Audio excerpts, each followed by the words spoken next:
Não se diminua. Você já se sentiu inferior? Seja no seu ambiente de trabalho, seja no ambiente acadêmico, em um grupo de amigos ou até mesmo em um relacionamento amoroso? Esse sentimento tem paralisado muitas pessoas e as impedido de viver e explorar o seu potencial máximo.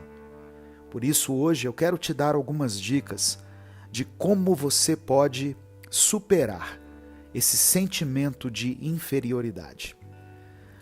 Você já se olhou no espelho e quis mudar tudo que você estava vendo? E eu não estou falando de aparência, mas da parte interior. Isso porque nós nos enxergamos de uma forma que ninguém nos vê. Nos vemos através dos erros cometidos no passado, seja os grandes erros até os mínimos, como aquela vez em que erramos o nome de alguém importante por acidente, por exemplo. Nos vemos por situações dolorosas, constrangedoras e conflitantes, que fazem com que pensemos que estamos resumidos a elas, sendo que, como eu falei, ninguém nos vê da forma como nós nos enxergamos, pois temos a tendência de sermos os nossos piores críticos, por conhecermos tudo a nosso respeito, as partes boas e as partes ruins. Quando nos diminuímos, fazemos isso porque nos comparamos a outras pessoas e presumimos que elas não têm partes ruins, que elas não têm coisas para melhorarem, sendo que, na realidade, você só não enxerga o que há de errado com elas. Mas acredite, elas sabem e se cobram tanto quanto você se cobra. Acreditamos que algumas pessoas são melhores do que as outras e, consequentemente, acreditamos que algumas pessoas são melhores do que nós, sendo que, independente da situação financeira, do grau de escolaridade ou do cargo e posição dessa pessoa na sociedade, ninguém é melhor do que ninguém. Não se sinta inferior por saber que existem partes ruins em você, que existem coisas a serem melhoradas. Pelo contrário, se sinta feliz, pois você se conhece bem e sabe os seus pontos positivos e negativos. Quando você se conhece bem, você pode aproveitar melhor as suas qualidades e usufruí-las em seu potencial máximo. E ainda pode buscar uma melhoria em seus defeitos. Não se diminua, pois ninguém está acima de você e nem abaixo. Todos estamos lado a lado, tentando acertar e tentando sermos melhores a cada novo dia. Encerrando alguns ciclos. Você já se encontrou em uma situação onde você se sente como se estivesse forçando a barra para que alguma coisa dê certo? Algumas coisas são óbvias, mas às vezes precisamos de alguém que esteja de fora daquela situação para falar conosco e nos mostrar algo que nós já até sabemos, mas que não temos a coragem de admitir. Por exemplo, quando alguns ciclos evidentemente já se encerraram ou já deveriam ter se encerrado, mas nós continuamos a insistir com eles. Seja por uma dependência emocional, por uma dependência financeira, ou até mesmo porque uma determinada relação te proporciona algum status. Todos nós um dia já insistimos em algo que já deveríamos ter encerrado. Alguns ciclos são levados adiante por pura teimosia nossa. E é preciso reconhecermos quando algo não serve mais para a nossa vida. A maturidade serve tanto para começar novos relacionamentos e para consertar algumas situações que surgirem ao longo deles, como também serve para finalizar algumas coisas que já não fazem nenhum sentido mais. Reflita nesse momento sobre ciclos que precisam ser encerrados. Quem sabe são algumas amizades, quem sabe são algumas atitudes que você tem tido, talvez um namoro tóxico, ou até mesmo alguns hábitos que você tem no seu dia a dia. Existem coisas que precisam parar na sua vida, ciclos que precisam de um fim. E para isso você vai precisar ser firme, pois é necessário força e coragem para tomarmos certas atitudes. Algumas decisões custam muito caro, mas não tomá-las pode nos custar tudo, pois ao insistir em determinadas coisas, você tem destruído sua saúde mental a cada dia que passa. Não tenha medo de finalizar alguns capítulos da sua vida, pois esse é o único jeito de criar novos capítulos. Você não precisa insistir em situações que te machucam, pois já existem muitas coisas inevitáveis nessa vida que podem e vão nos machucar, como a perda de alguém que amamos, uma enfermidade repentina e tantas outras coisas. Existem muitas coisas nesse mundo que podem te ferir. Então, não seja você mesmo mais uma delas. Em busca de uma vida saudável. Todos nós buscamos por uma vida mais saudável. Queremos que a nossa vida seja mais saudável. Mas a correria do dia a dia nos leva cada dia mais a buscar saídas rápidas e muitas vezes erradas. E com isso, levar uma vida saudável tem se tornado um dos maiores desafios da modernidade. E as doenças recorrentes de uma falta de rotina equilibrada se tornam cada vez mais frequentes. Hoje eu quero falar sobre algumas coisas práticas que podem tornar a sua vida mais saudável. Passos para uma vida saudável. Primeira coisa, durma bem. Assim como se alimentar e praticar exercícios são essenciais para uma vida saudável, dormir não é diferente. O sono é o momento de repouso do organismo. É o momento em que o cérebro se livra de resíduos para poder revigorar as suas energias. Procure ter de 6 a 8 horas de sono para que, ao acordar, você esteja descansado e pronto para encarar mais um dia. A segunda coisa, beba água. Aproximadamente 2/3 do nosso corpo são compostos por água. A água transporta os nutrientes, o oxigênio e auxilia na produção de energia. Consumir água faz uma enorme diferença no nosso organismo, principalmente para as pessoas que abusam do sódio na alimentação. O ideal é que o consumo médio de cada pessoa fique entre 1,5 a 2 litros de água por dia. Terceira dica, pratique exercícios físicos. A atividade física regular não somente ajuda a manter o nosso corpo saudável e esteticamente bonito, mas ela é fundamental na prevenção de várias doenças.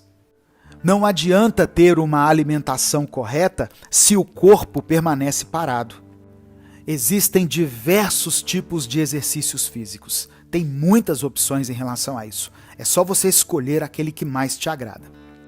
Quarta dica: dedique tempo para fazer aquilo que você gosta.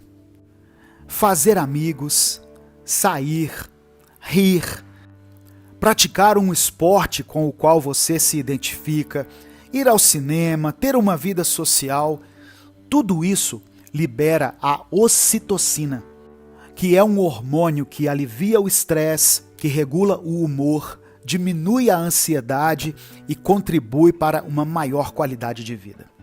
A quinta dica é a seguinte: tenha uma dieta equilibrada. Grande parte dos nossos problemas de saúde estão diretamente ligados à nossa má alimentação. Para que você viva mais e com qualidade, é fundamental que você tenha uma alimentação equilibrada.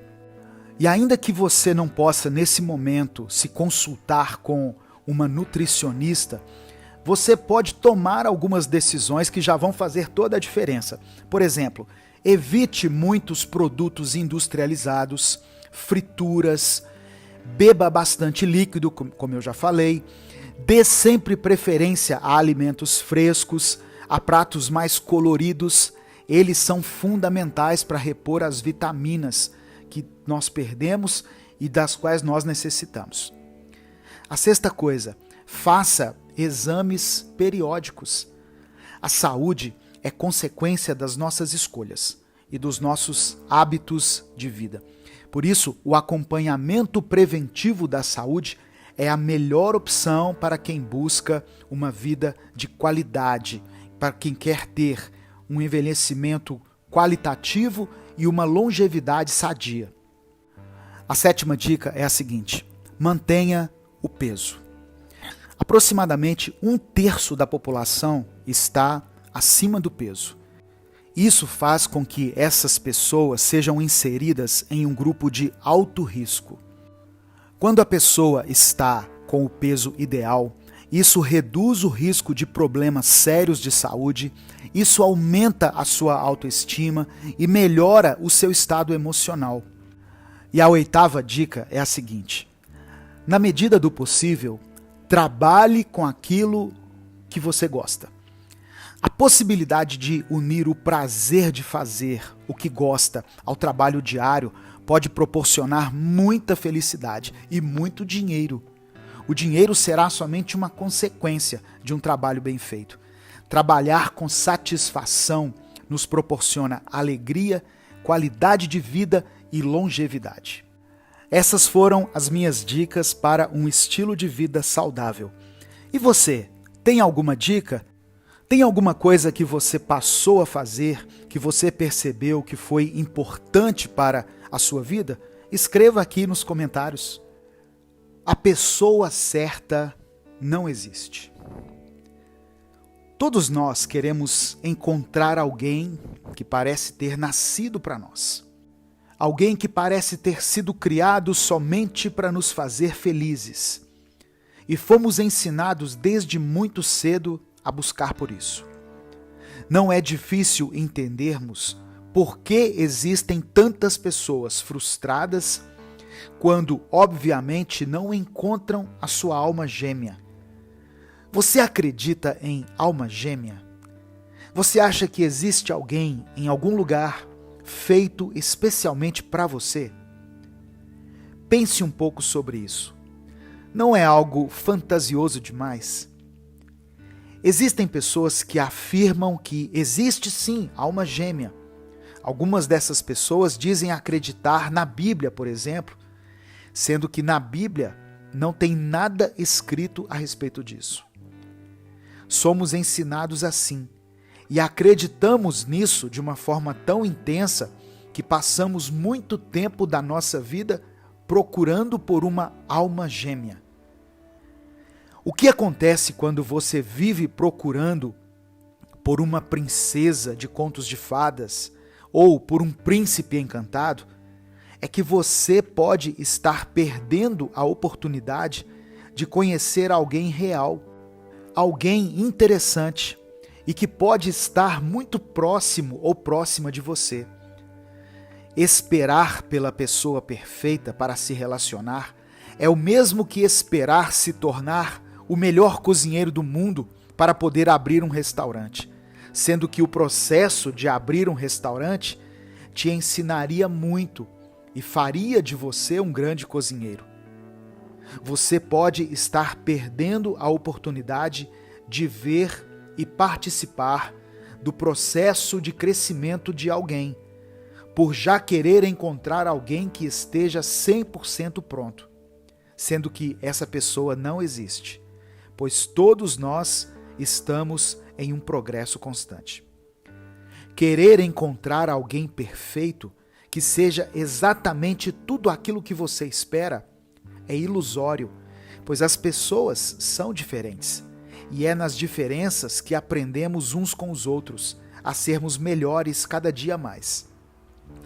A pessoa certa não existe, mas existem pessoas dispostas a aprenderem com seus próprios erros, a superarem suas limitações e a aprenderem a amar o outro cada vez mais. Você não precisa de alguém perfeito. Você precisa de alguém disposto. E você precisa também estar disposto para encontrar esse alguém. Você gostaria de ser uma pessoa mais calma, mais serena, mais tranquila, que não fere os outros com suas palavras e que consegue pensar 2 vezes antes de falar? Saiba que existe sim um jeito de você controlar a sua raiva. E hoje eu vou te dar dicas sobre como ser uma pessoa mais calma e mais controlada. Agir de forma impulsiva é uma coisa que nos atrapalha muito, pois quem fere os outros com suas palavras na hora da raiva, muitas vezes sai até mais ferido do que quem ouviu essas palavras.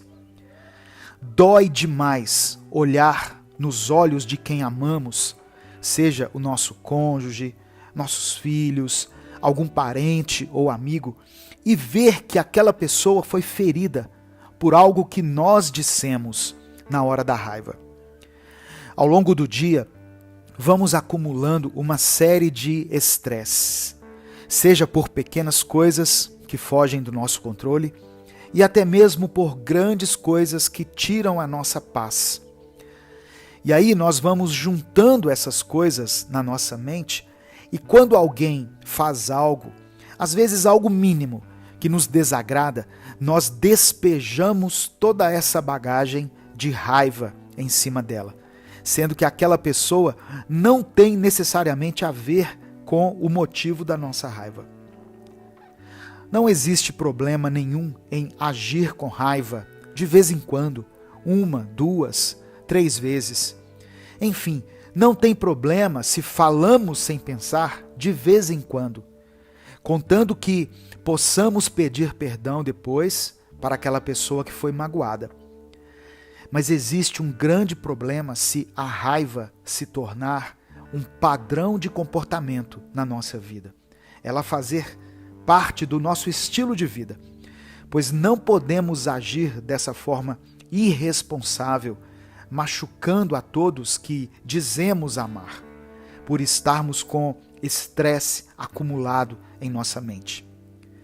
Entenda, ser gentil e paciente com quem amamos não é algo fantasioso, impossível de ser alcançado, uma coisa melosa que nós só vemos em filmes.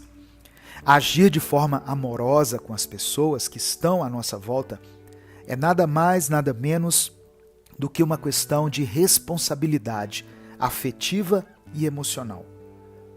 Quando alguém está na nossa vida, quando alguém faz parte da nossa vida, precisamos entender que nossas palavras têm um peso e uma grande importância para essa pessoa. Assim como as palavras dela também têm uma importância enorme para nós. Para começar a ser uma pessoa menos raivosa, faça um exercício de empatia. Ou seja, antes de falar, antes de agir, antes de descarregar a sua frustração em alguém, se coloque no lugar daquela pessoa e a trate como você gostaria de ser tratado. E comece a pensar também em outras formas de lidar com a sua raiva, se ela estiver na sua vida de uma forma excessiva. Talvez seja necessário uma terapia, talvez seja necessário ter mais momentos de lazer. Tudo isso vai fazer com que você deixe de descarregar a sua frustração nas outras pessoas. Eu sou Edivaldo Oliveira e esse foi o nosso Minuto Reflexão de hoje.